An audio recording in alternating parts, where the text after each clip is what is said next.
Hi everyone, welcome again to my channel. I'm Tshego to those of you that don't know me. I'm a former fashion stylist.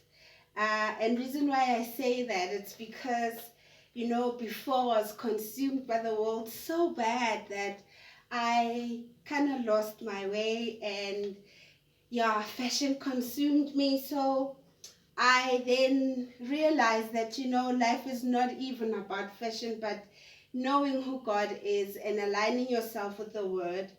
And so, like the prodigal son, I'm back home, and my God has welcomed me with open arms, and He's teaching me and showing me new ways of looking at life, unlike the past where, everything was about worldly things. So anyway, I thought I should do this video today because I've been getting texts from people, or just, word from people that, hey, so your way of thinking is kind of difficult. We don't understand, in a sense. What are you saying? What do you mean? And I thought maybe let me just redo an introduction of who I am so that you understand better where I'm coming from. So I've told you I'm a former image consultant, but in all honesty, I grew up being an artist. I did art, fine arts, from grade 5. And I was involved in competitions and whatever. And that's when I realized, oh, I'm winning. And that's when I saw that, okay, this art thing is really mine. So I went to high school and studied art at an art school. And after matric, I went to tertiary and studied art in a design school. And then I went into media and started working for media as a fine artist, as a graphic designer, as an illustrator, as a video editor and an animator. So what does that mean? It means me being an artist, I do a whole lot of things which are surrounded around, are centered rather around, creation of work, expressionism, and understanding certain things like symbols and symbology. So in my content, you will hear that my content is very esoteric. I look at esoteric themes, and I also study and analyze symbols because I studied graphic design, and our eye, as an artist, your eye gets trained to psychoanalyze what you see. So symbols, what do symbols mean? For example, let's say you have a company, you come to me and you say, look, Tshego, I need a fashion a logo. Like, for instance, my fashion logo is Tshego's Closet, and on Tshego's Closet, I have a little clothing hanger. So automatically you know that in her closet, the hanger, so it's about fashion and clothes.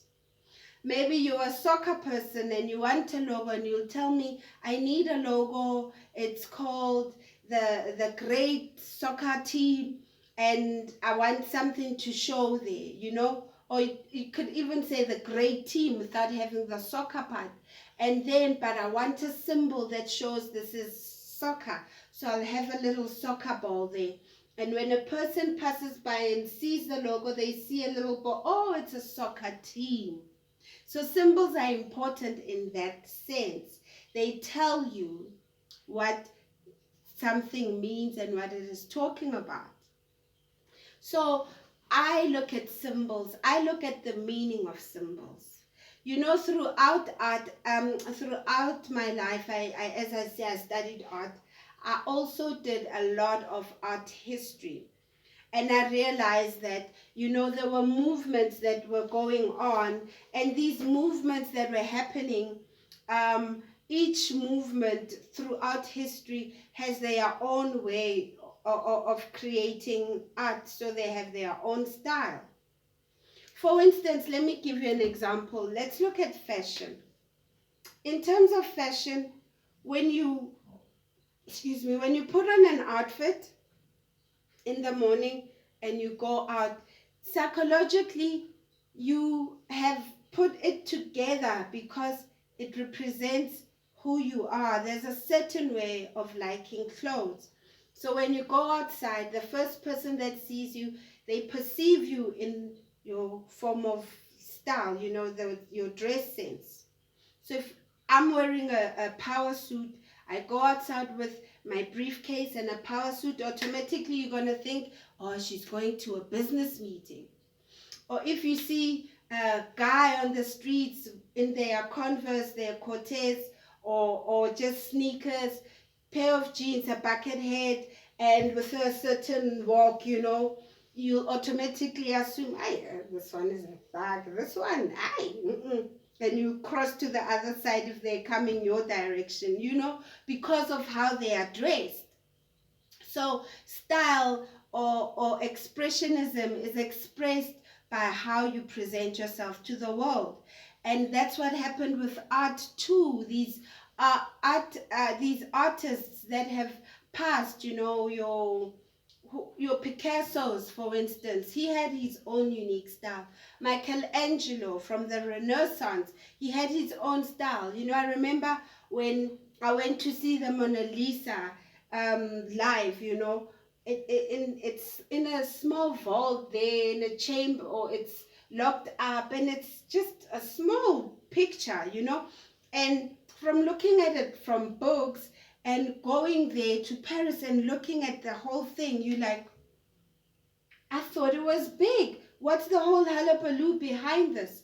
But when, the experts will tell you, no, this is Michelangelo's, look at it.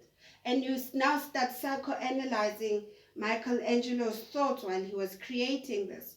You see, it's a lady with a weird smile on her face, and people would say it's actually a depiction of Michelangelo. It's a different, but hey. And then you look at the background of the Mona Lisa, and there by the corner you see there's a space shuttle, a UFO, and then you realize, man, there's more to this painting than what we thought. That's symbology, leaving little trails of hidden secrets or hidden agendas in certain things we see with the eye, but if we don't analyze, we won't realize what they are. Let's look at the pyramids of Giza, for instance. You go inside the walls and there are hieroglyphics all over the walls. And at school they taught it's a way that people would communicate. They left messages for people, for us here in the future to know that, oh, there were this, there were that, in. But then you go deeper and you analyze and you see, man, oh, that's a story. Oh, that's the god. Oh, that's Horus. Oh my gosh, that's the Nile. Then you realize, no, these people were paying homage to their gods and they were painting them all over and leaving signs.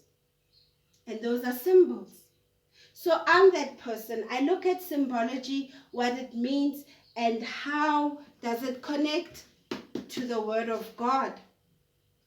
The other day, God woke me up and he's like, remember 3rd of May, 1808, Tshego? And I'm like, yes, Dad, I do, because that painting I had to study it off by heart for art history exams, and I know I aced it because I loved that painting so much. And it's like, what was it about? I'm like, it was about the French Revolution. There were people fighting, and the army or the soldiers were killing people. And there was this one guy there, he was standing there like this to save the people who were standing behind him.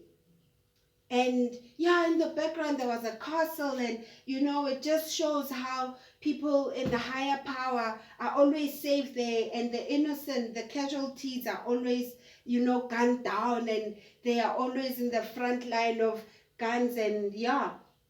And it's like, no, look at it carefully. That painting.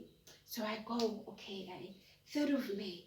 He's like, you see, let me go to it. I'll leave a description link there so you can see 3rd of May. And you will see what I'm talking about when I say, as an artist, your eye is trained to analyze and look at symbology, you know. So 3rd of May 1808. So it's a picture of this guy, and it was done by Francesco Goya, who was an artist that people thought he was loony. But when I analyze Goya, sorry, I almost said William Kentridge. Sorry, William Kentridge, I know you're still alive. That's a South African artist. When I look at Francesco Goya's work, it's very spiritual because he depicts certain things that people would never think of about life. He looks at the good and evil side. He has done paintings on hell. He's done paintings on the human psycho, how people are so deceiving, how the demons would influence you, things like that, right? And 3rd of May is literally a painting on when God explained it's about Christ. How this man in the white and yellow outfit, he's radiating and he's standing like this, just like Jesus Christ was on the cross. And there are soldiers in front of him with guns pointing at him, and there are people behind him, you know, looking for protection from this Christ-looking man. And everyone is in dark colors, except for him. He's gloomy white shirt, bright shirt, and yellow pants, and there's like light radiating around this person standing like this. And God said it's about Christ. That painting was about Christ and his crucifixion, and how the Roman soldiers were coming to kill him. But he did it in a subliminal way so that people don't see it, because in those days, those eras, he was hired mainly by the king and queen to do a lot of paintings for him.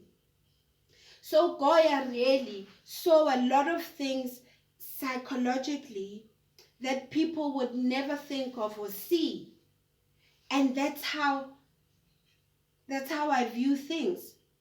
I look at the deeper meaning behind things. I don't just look at it with just, oh, okay, it's this, it's that. You have to remove the veil from your eyes. Once you remove the veil, that's when you will realize that what we are being taught, we were being indoctrinated by these people, by MK Ultra mind control, where you are taught something to believe it, and it's repetitive, and this repeating way of learning ends up making you see it in the way you are told to see it. It's just like the Mandela effect, where one day you were growing up, you saw something looking like this, and then the next thing, it's different, and they're like, no, it was never what you're saying it was. It's actually this, to manipulate history. I'm not a historian, but I'm making an example, just like 3rd of May. You will see it, you'll see a painting, and when you see the painting, you will think that it's just a guy there standing and someone there has died. I'll put it in the description thingy. I just want you guys to see it. Ooh, can you see it? 3rd of May. You see how bright and luminous that guy is. And it's at night. And out of everyone in dark colors, he's the one bright like the star. Just like how Christ came for us, where he came to earth to sacrifice his life, shed his blood on the cross so we could be saved. We are very smart people, very smart, but we are lazy to analyze and look at things from a way of reading between the lines. if we were to read between the lines, we would realize that there's more to life than what you think it is. I look at evil, forgive me, I look at good versus evil. How the evil ones turn, you know what they do? They turn good and say it's evil. And evil, they disguise it and, prettify it to look good. And you have to see the evil in the pretty thing that you see. Hence, I'm saying I'm a former fashion stylist who used to look at fashion the pretty way, but I wouldn't see the meaning behind it, that when you dress a certain way, it actually invokes a certain spirit in you. Am I saying it's wrong to look presentable? No, not at all. You just need to do it the godly way. And I thank, people that are advising me to look into it again, like Sis Posha Muhau, who said that no, it's better to do it the way God would appreciate it than to do it the worldly way, because you are not a child of the world, you are a child of God. So you do it according to a way it would please God. You see what I mean? Because then it gives you a scale where you can see, you have options of, no, this one is not me. I'm not that one anymore that would have a dress that shows my cleavage and a slit that goes up to, I can dress in this way. It's still pretty and look very decent and representative. You're still expressing your sense of style, but you are modest. So, okay, guys, I need to go, but I really wanted to explain that this is who I am. My content is esoteric content. I look at symbology because my eye has been trained to do so since I was little as an artist. When you design certain things, they have meanings. And those meanings can mean this and that. And there is good and evil in life. And we need to see how the evil always wants to engulf the good, but we must see the good. And also, the most important part, we need to uplift the veil and start seeing. Once you are no longer blind, the devil can't deceive you. Once you are no longer blind, you cannot fall into his trap. So going forward, you will understand me better, I hope. I gotta go, but I really, really appreciate you giving me time to explain, and also time to sit and watch and listen to me and hear me out and see how God has, structured my mind and how he shows me things. But at the end of the day, our Father is the one. He's King of Kings, he's Lord of Lords. Ntate wa halalela, you are worthy to be praised. Your kingdom shall reign in heaven, and it will reign here on earth. Every knee will bow and every tongue will confess that Jesus is Lord, because you died on the cross for us. And you gave us, a way of seeing things in your perspective. Our God is an artist, I always say. Look at the rainbow. Look at those beautiful colors. Look at the sky. One day it's blue and white. The next it's gray and gloomy. Some other days it's got pinks, and because of the rays from the sun, and they reflect different colors. Look at the peacock, for instance. How beautiful did God create the world? Look at your face. Look at you. Appreciate it, because you are glory because of your God. You are made in his image. Love God. Always honor him. Pray. Ask him to sanctify and purify you. And remember, his love is abundant. He is the king over kings. He rules. I love you guys. I gotta go. Bye.